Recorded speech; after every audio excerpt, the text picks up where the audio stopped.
So it was super easy to find my 5 favorite things about this phone, but honestly it was super hard to find 5 bad things about this device.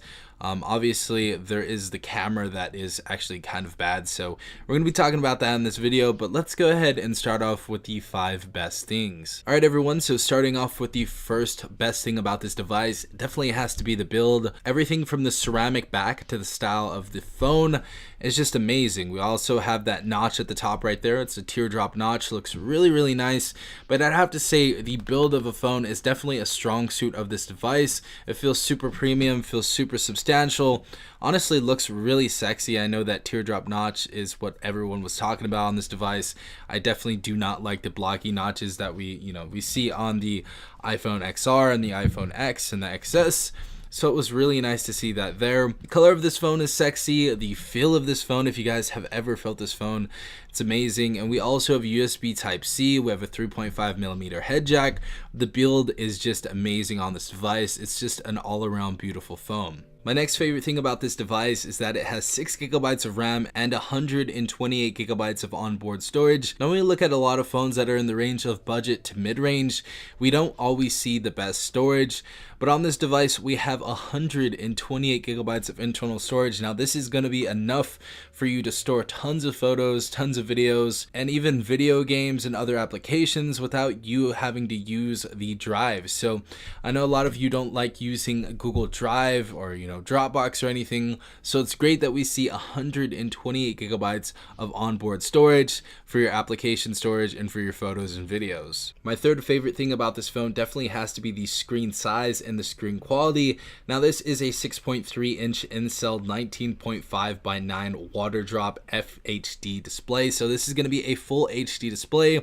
Pixel density looks great on this phone. The screen looks absolutely amazing. Obviously we talked about that water drop notch already, but the phone screen looks beautiful. I know it doesn't show any justice just showing on a phone screen, but we do have some rounded corners as well, so we do have a little lip around the sides, and it just looks really nice. Great for watching Netflix, great for watching Hulu, great for watching YouTube videos, scrolling through social media, just an all-around decent display. My fourth favorite thing about this phone definitely has to be that it is stock Android 9.0 Pie, so we do have the latest software on this device, so you guys aren't going to have any problems running any of the applications that you see on the Play Store or any applications that need to use Android 9.0 Pie, so we are fully up to date with UMIDIGI S3 Pro. And I have to say the last thing that I absolutely love about this phone is we do have NFC. And I know a lot of you don't use NFC, but I use NFC all the time, whether I'm at the checkout at Starbucks, Target, or just trying to send a photo or video to a friend or family member.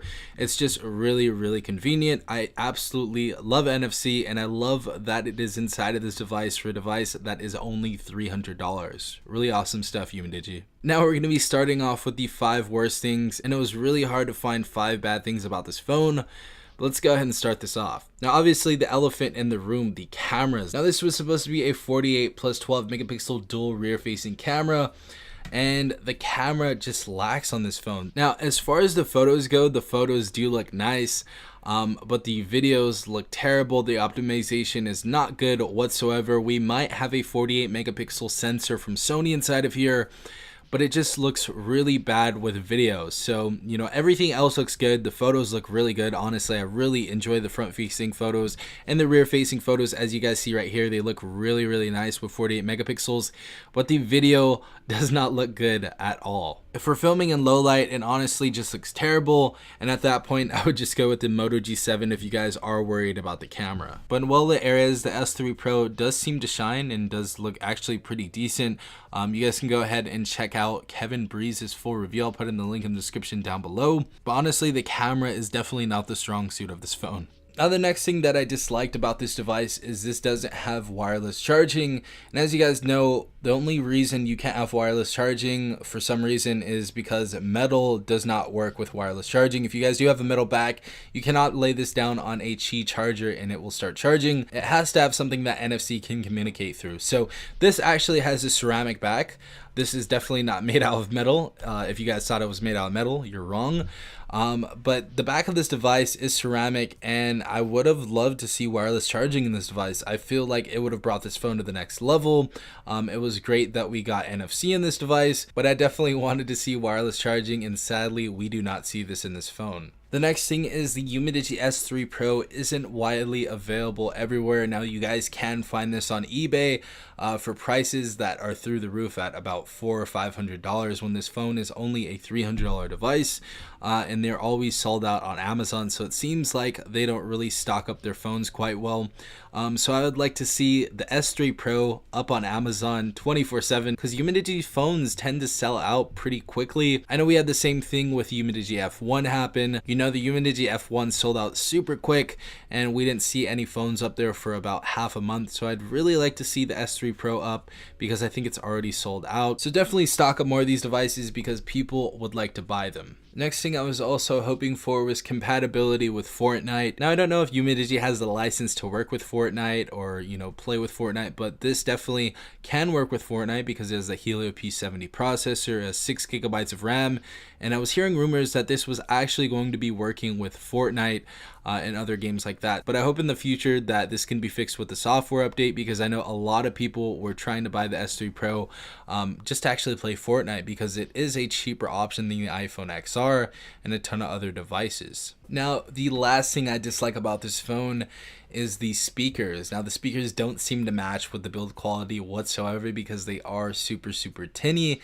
Now, they are pretty loud, but the tinniness just messes the whole thing out. I would like to hear more clarity from UMIDIGI in the future. It seems like the ZT Blade Max View got that right with the Dolby Atmos speakers. So I'd really love if they can put Dolby speakers inside of this device, as well as maybe a stereo setup with some front-facing speakers. But other than that, I can't really complain about this device. It's only $300, a really decent device. If you guys do want to actually go ahead and pick up the S3 Pro, I will leave it in the description and the comments down below. If you guys do use my link, I will get a kickback that does help the channel. That is in correlation with the affiliate marketing program with Amazon. But if you guys did enjoy this video, please leave a like down below as well as subscribing if you're not part of the tech gang already. Also, hit the notification bell if you guys want to be notified every time I do upload a new video. This has been Safan from Sacrite. Peace out, tech gang.